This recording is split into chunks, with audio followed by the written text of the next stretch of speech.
আসসালামু আলাইকুম দর্শক, কেমন আছেন সবাই? আশা করছি যে যেখানে আছেন ভালো আছেন, সুস্থ আছেন।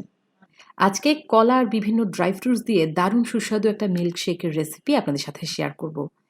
পুষ্টিগুণে ভরপুর এবং যারা ওজন কমানোর কথা ভাবছেন তাদের জন্য একেবারে পারফেক্ট একটা ড্রিঙ্কস। তাহলে চলুন দেখে নেই কিভাবে খুব সহজে তৈরি করে নিতে হয় banana dry fruits milkshake.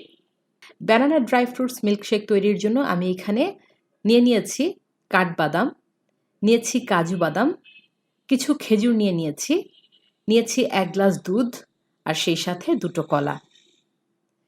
Banana dry fruits milkshake তৈরির জন্য আপনারা যে কোনো ড্রাই ফ্রুটস ব্যবহার করতে পারেন।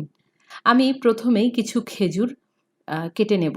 এর জন্য প্রথমে খেজুরের বিচিটা আলাদা করে নিচ্ছি, তারপর খেজুরগুলোকে ছোট, ছোট করে টুকরো করে নিচ্ছি। খেজুরগুলো ছোট করে নেওয়ার কারণ হলো যখন আমি ব্লেন্ড করব তখন এগুলো খুব সহজেই কিন্তু ব্লেন্ড হয়ে যাবে। এবার একটা বাটিতে আমি খেজুরগুলোকে উঠিয়ে নিচ্ছি, দিয়ে দিচ্ছি ৭ থেকে ৮টা কাজু বাদাম, সেই সাথে ১ গ্লাস দুধ। আরেকটা বাটিতে আমি কিছুটা গরম পানি নিয়েছি এবং এর মধ্যে আমি কাঠবাদামগুলো প্রায় ৮ থেকে ১০টা কাঠবাদাম আমি এখানে দিয়ে দিলাম। এবার দুটো বাটি আমি ১৫ মিনিটের জন্য ঢাকনা দিয়ে রেখে দেব। ১৫ মিনিটে খুব সুন্দরভাবে সমস্ত উপকরণ নরম হয়ে যাবে এবং এরপরে আমরা এগুলোকে ব্লেন্ড করে নেব। ১৫ মিনিট পর দেখতে পাচ্ছেন খুব সহজেই কিন্তু আমি কাঠবাদামের খোসাগুলো ছাড়িয়ে নিতে পারছি। আর এরই মধ্যে যে দুধে ভেজানো খেজুর এবং কাজু বাদাম এগুলো নরম হয়ে গেছে।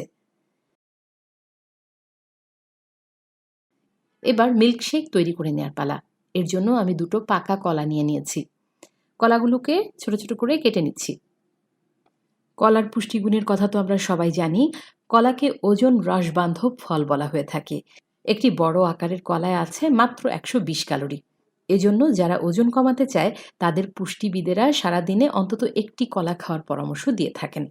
এই ফলটি আঁশ ও ভিটামিনে ভরপুর, তাই তো কলাকে সুপারফুড বলা হয়। কলাগুলো কাটা হয়ে গেলে এগুলোকে আমি একটা ব্লেন্ডারের জারে রেখে দিচ্ছি।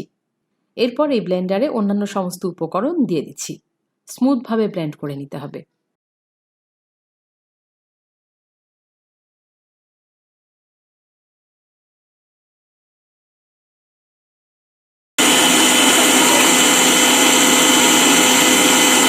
দেখতে পাচ্ছেন খুব সহজেই কিন্তু হয়ে গেল। আমরা স্মুথভাবে ব্লেন্ড করে নিয়েছি। এই পর্যায়ে আপনারা চাইলে যদি মিষ্টিটা আরেকটু বাড়াতে চান সেই ক্ষেত্রে মধু অ্যাড করতে পারেন। আমি আর মধু অ্যাড করছি না, যেহেতু কলা মিষ্টি এবং খেজুরও মিষ্টি। আমি আর কোনো মধু অ্যাড করছি না। আপনারা চাইলে ১ টেবিল চামচ পরিমাণ মধু অ্যাড করে দিতে পারেন। হয়ে গেল আমার দারুণ সুস্বাদু, ভীষণ পুষ্টিকর, দারুণ হেলদি একটা drinks banana dry fruits milkshake. আশা করছি আজকের এই সহজ রেসিপি আপনাদের ভালো লাগবে। রেসিপি ভালো লেগে থাকলে আমার চ্যানেলটিতে একটি লাইক দেবেন এবং পরবর্তীতে আরও নতুন নতুন ভিডিও পেতে আমার চ্যানেলটি সাবস্ক্রাইব করার অনুরোধ রইল। সবাই অনেক ভালো থাকবেন। আল্লাহ হাফেজ।